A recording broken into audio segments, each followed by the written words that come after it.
Oh, mira.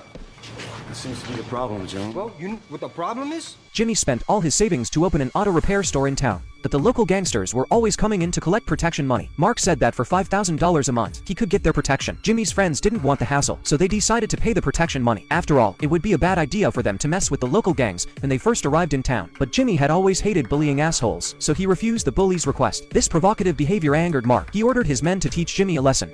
Well, then I'm gonna take something. Any suggestions? Just keep walking, man. Hey, don't turn your fucking back on me. Hey, destroyalo. Jimmy quickly knocked Mark's men to the ground with a wrench, but Mark didn't panic. He said it wasn't over and left with his men. Later that night, Jimmy came home from work and saw Mark in front of his house. Hey, payback's a bitch. Have a nice day.